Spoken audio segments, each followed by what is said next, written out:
Hello అండి. నమస్తే అందరికీ. అందరూ ఎలా ఉన్నారండి? బాగున్నారా? మేము బాగున్నాము. మీరందరూ కూడా చాలా చాలా బాగుండాలని మనస్ఫూర్తిగా కోరుకుంటున్నాను.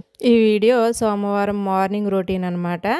ఇంకా సోమవారం వచ్చిందంటే అంతా ఉదయం నుంచి హడావిడే కదా! పిల్లలకు స్కూలు, క్యారేజీలు అని చెప్పేసి తెల్లవారుజాము 5 గంటలకే లేసానండి. ఇంకా లేసి గ్యాస్ స్టవ్ దగ్గర అంతా క్లీన్ చేసేసుకొని, కిచెన్ టాప్ అంతా క్లీన్ చేసుకొని, ఆ తర్వాత బయట వాకిలంతా ఊడ్చేసి, ఈరోజైతే మెట్లు కూడా ఊడ్చాననమాట. పైనుంచి కింద వరకు మెట్లు మొత్తం ఊడ్చాను. వారానికి ఒకసారి అయితే ఊడుస్తూ ఉంటానండి. గుమ్మంలో చిన్నగా ముగ్గు అయితే పెట్టేసుకొని ఇంకా వచ్చేసాననమాట. ఇక వంటింట్లో పనులైతే స్టార్ట్ చేశాను. ముందైతే వేడివేడిగా టీ అయితే తాగేస్తానండి. మా వారైతే ఇంకా లేగలేదనమాట. ఇంకా ఆయన లేసిన తర్వాత ఆయనకి మటికి పెట్టొచ్చని చెప్పి ముందైతే నేను పెట్టుకొని తాగేశాను. టీ పడితేనే గానీ ఇంకా పనులైతే చురుగ్గా అవ్వనమాట. ఇక టీ తాగేసి ఈరోజు లంచ్‌లోకి దొండకాయ వేపుడు చేద్దామని చెప్పి దొండకాయలైతే కట్ చేస్తున్నానండి. దొండకాయలు కట్ చేయడము ఎక్కువ టైం పడుతుంది. అవి వేగడానికి కూడా ఎక్కువ టైమే పడుతుంది. చకచకా దొండకాయలు కట్ చేసేసిన తర్వాత ఇంకా చట్నీ అయితే ప్రిపేర్ చేస్తున్నానండి. పల్లీల చట్నీ చేస్తున్నాను. కొద్దిగా వేయించిన శనగపప్పు కూడా వేసి చట్నీ చేద్దామని పచ్చిమిర్చి, పల్లీలు అయితే వేయించేసుకుంటున్నాను ముందు. వేయించి పక్కన పెట్టేశాను. ఇప్పుడైతే దొండకాయ వేపుడు కూడా వేసేస్తున్నానండి. ఒక దాక పెట్టేసుకొని ఆయిల్ వేసుకోవాలి. అందులోకి పోపు దినుసులన్నీ వేసుకున్నాను అనమాట. ఇంకా నేనైతే పచ్చిశనగపప్పు కూడా వేస్తాను. తింటున్నప్పుడు పచ్చిశనగపప్పు టేస్ట్ అయితే బాగుంటుందన్నమాట. ఆయిల్‌లో బాగా వేగుతుంది కదా! ఇంకా అందుకని మా పాపకైతే చాలా ఇష్టం అండి. అందుకని నేను ఎప్పుడు వేపుడు కర్రీలు చేసినా కూడా పచ్చిశనగపప్పు వేస్తూ ఉంటాను. తాలింపు వేగిన తర్వాత కట్ చేసుకున్న ఉల్లిపాయలు, పచ్చిమిర్చి, కరివేపాకు కూడా వేసేసి లైట్‌గా వేయించుకుంటే సరిపోతుందనమాట. ఆ తర్వాత కట్ చేసుకున్న దొండకాయ ముక్కలు కూడా వేసేసుకోవాలి. దొండకాయ ముక్కలతో పాటు ఉల్లిపాయలు కూడా వేగిపోతాయి కాబట్టి మనం ముందు ఎక్కువ వేయించుకోవక్కర్లేదనమాట. ఆ తర్వాత కొద్దిగా పసుపును, తగినంత సాల్ట్ కూడా వేసేసుకొని అంతా కలిపేసి మూత పెట్టి చక్కగా మగ్గించేసుకోవాలండి. దొండకాయ వేపుడు మగ్గుతా ఉంది. ఇంకా మరొక స్టవ్ మీద అయితే ఇడ్లీ కూడా వేసి పెట్టేసుకున్నాను అనమాట. ఇంక ఈలోపు వేయించుకున్న పల్లీలు అయితే చల్లారిపోయినాయి కదా! ఇంకా చట్నీ కూడా చేసేస్తున్నానండి.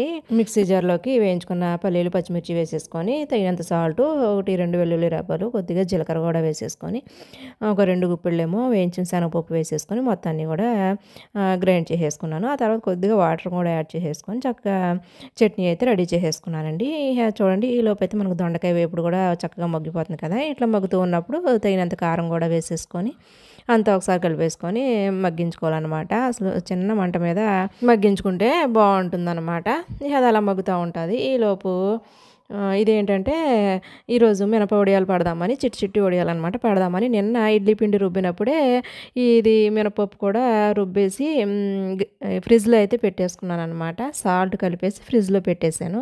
అది ఎలాగో రుబ్బిన మినపప్పు ఉంది కదా! ఒక 4 గారెలు కూడా వేద్దాము. ఇడ్లీతో పాటు అవి ఒక 2 వేసుకొని తినేస్తారు అని చెప్పేసి కొద్దిగా పిండి తీసి వేస్తానన్నమాట. ఇప్పుడు ఇందులోకి ఏం చేస్తున్నానంటే అల్లమును, పచ్చిమిర్చి అండి. మన ఆ వడియాల్లోకి ఎంత అవసరం అవుతుందో దాన్ని బట్టి పచ్చిమిర్చి, అల్లము కూడా మెత్తగా గ్రైండ్ చేసేసుకొని ఆ పప్పులోకి అయితే వేసేసుకొని చక్కగా మొత్తం కలుపుకోవాలన్నమాట. ఇది చూడండి ఈలోపు మనకి దొండకాయ వేపుడు కూడా చక్కగా రెడీ అయిపోయింది. నా దగ్గర కొత్తిమీర లేదనమాట. సన్నగా తరిగి కొత్తిమీర వేసేసుకుంటే చాలా బాగుంటుంది.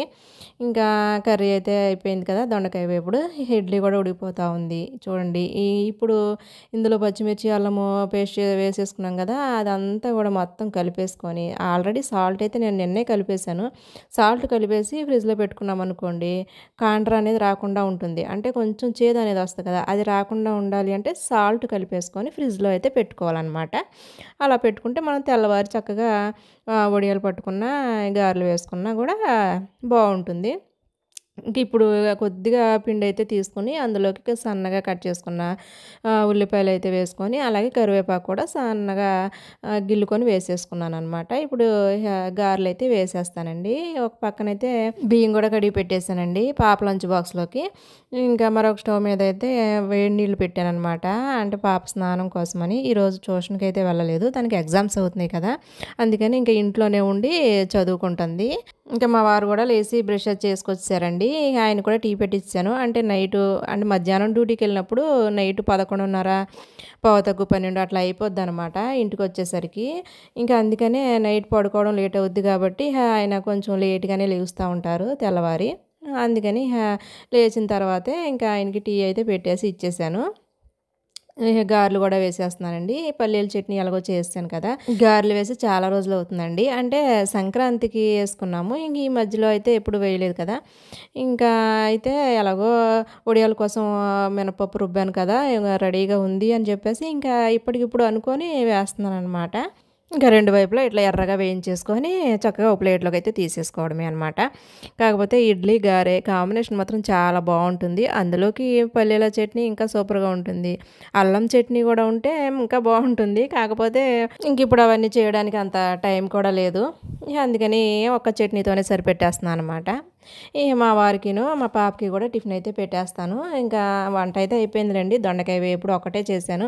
చారు పెడతాను అనంటే మా పాపేమో అసలు చారు ఏమి వద్దు నాకు కర్రీ ఒక్కటే చాలు అని చెప్పిందనమాట.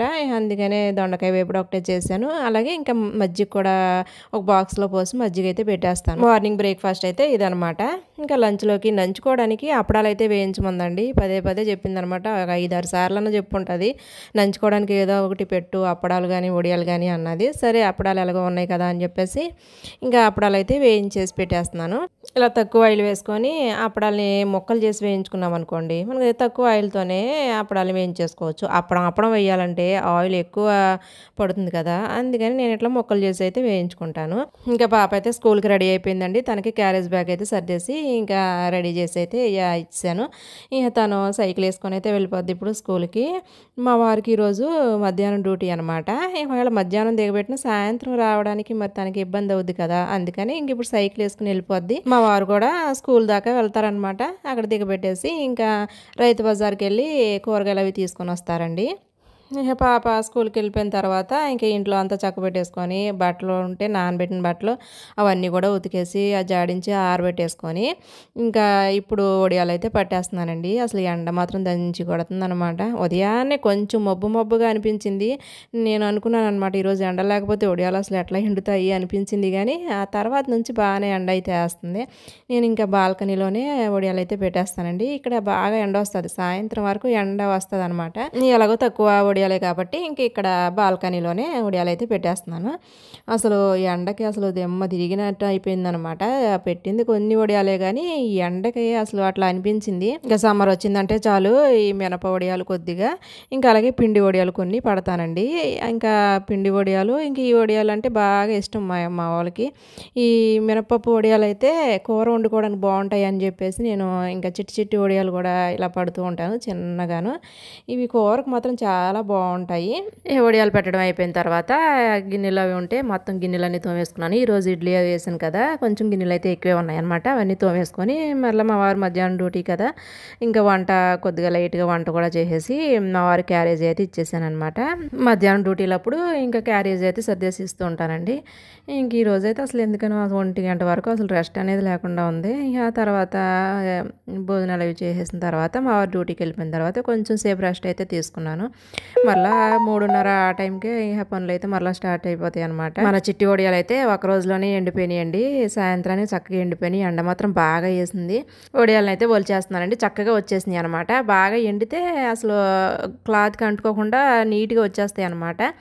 ఇంకా ఒక రోజులో ఎండలేదు అంటే మరి తర్వాత రోజున కూడా ఎండబెట్టి చక్కగా నీట్గా తీసుకోవాలండి. నాకైతే బాగా వచ్చేసాయి. ఇంకా ఈ వడియాల్ని మనం ఒక 4-5 రోజులు అనమాట బాగా ఎండనివ్వాలి. గలగలా మోగేంత వరకు ఎండబెట్టుకొని ఒక డబ్బాలో స్టోర్ చేసుకున్నామంటే సంవత్సరం వరకు నిల్వ ఉంటాయండి. అస్సలు పాడవ్వు అనమాట.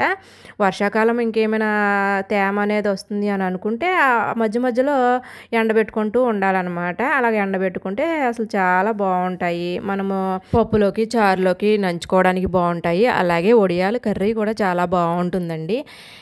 ఇదన్నమాట వీడియో. ఈరోజు డైలీ వ్లాగ్ అయితే ఇదండి. నచ్చిందా?